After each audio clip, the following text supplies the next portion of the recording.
ओम शांति। हमेशा संदेह करने से खुद का ही नुकसान होता है। हमें किसी के ऊपर संदेह शक नहीं करना चाहिए। संदेह करने वाले व्यक्ति के लिए प्रसन्नता न ही इस लोक में है न ही किसी लोक में है। अगर हम दूसरे को संदेह से देखेंगे तो दूसरा भी हमें संदेह से देखेगा। परेशानी कभी भी कैसी भी आए, ईमानदारी से काम लीजिए। धन आ जाए तो सरल ही रहिए, अहंकार मत कीजिए। अधिकार मिलने पर भी विनम्र रहिए। ये मत सोचिए कि सारा अधिकार हर चीज़ पर मेरा हो गया, तो घमंड मत कीजिए। ये कर्म का थप्पड़ है, पता नहीं इतना भारी है, कब किसके ऊपर पड़ जाए। हमारा जमा हुआ पुण्य कब खत्म हो जाए पता भी नहीं चलता। पुण्य खत्म होने पर समर्थ राजा को भी भीख मांगनी पड़ती है। इसलिए कभी किसी के साथ छल कपट करके किसी की आत्मा को दुखी कभी भी ना करें। समय ही कलयुग चल रहा है, अब ये आपके हाथ में है। कलयुग चल रहा है तो इसका मतलब ये नहीं है कि आप भी बुरा करेंगे।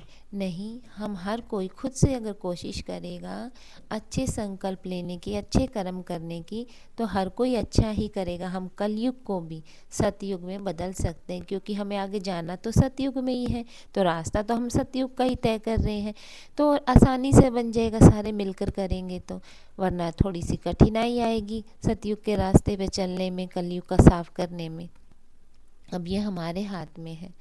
प्रशंसा चाहे कितनी भी करो, किंतु किसी का कभी अपमान नहीं करना चाहिए। अपमान भी बहुत सोच समझ कर, क्योंकि अपमान का ऋण है जो हर कोई अवसर मिलने पर ब्याज समेत जरूर चुकाता है। तो ये बात हमेशा ध्यान में रखना कि आपको उसका इंटरेस्ट ब्याज देना पड़ेगा। आप दूसरे की जितनी इंसल्ट बेइज्जती करते हैं। मनुष्य का असली चरित्र सामने तब आता है जब वो नशे में होता है, तब असलियत पता चलती है। उसके अंदर से सच्चाई निकलती है कि वो हमारे बारे में कितना अच्छा सोचता है, कितना बुरा सोचता है। चाहे वो नशा धन का हो, चाहे वो पद का हो, चाहे वो रूप का हो, चाहे वो शराब का ही क्यों ना हो। नशा तो नशा ही होता है। अब ये डिपेंड करता है आप किस चीज़ का नशा करते हैं। तो घमंड मत कीजिए अपने पद का भी। अगर आप बड़े पद पर बैठ गए हैं, पता नहीं पद को जाते हुए देर नहीं लगती।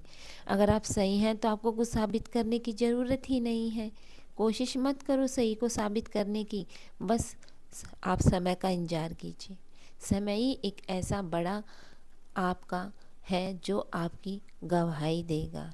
समय ही आपका सबसे बड़ा जज है जो आपको परखता है और आपकी खुद ही गवाही दे देता है। चालाकियों से कुछ देर ही मोहित किया जा सकता है। दिल जीतने के लिए तो सरल और सहज होना अति आवश्यक है। श्री कृष्ण भी कहते हैं, हमारे जीवन में समस्याएं बिना किसी कारण के नहीं आती, उनका आना एक इशारा है।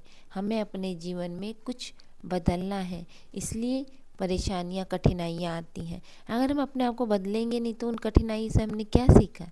सहने वाला जो अत्याचार सहकर भी मुस्कुरा रहा है, तो उस इंसान का बदला खुद स्वयं भगवान लेते हैं आकर। उस इंसान से कभी झूठ मत बोलिए जिसे आपके झूठ पर भी विश्वास हो। वो इंसान आप पर इतना विश्वास करता है कि आप झूठ बोल रहे हैं और आप उसी के सामने झूठ बोल रहे हैं।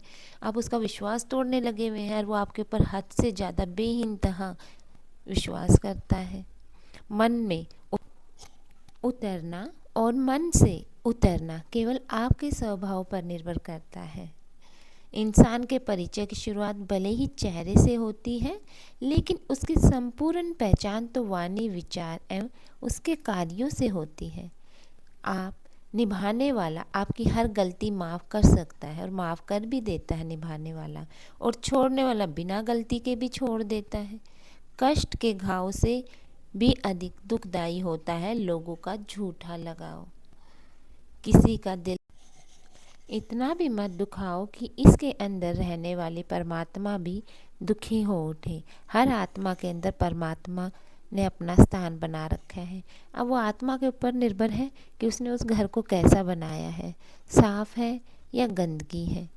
इंसान को 5 चीज़ें बर्बाद कर देती हैं: नींद, गुस्सा, डर, थकान और आलस्य।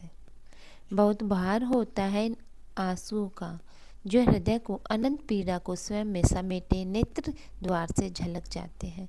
आदमी के आंसुओं से पता चल जाता है कि वो आपकी बातों से कितना परेशान है, कितना दुखी है। आंसू सच्चाई के होते हैं। आंसू झूठे कोई नहीं निकाल सकता। झूठे आंसू सिर्फ झूठा इंसान ही निकालेगा। मूर्ख दूसरों पर हंसते हैं और बुद्धिमान खुद पर ही हंस देते हैं। लोगों को भरपूर सम्मान दीजिए, इसलिए नहीं कि उनका अधिकार है, बल्कि इसलिए कि आपके पास संस्कार है।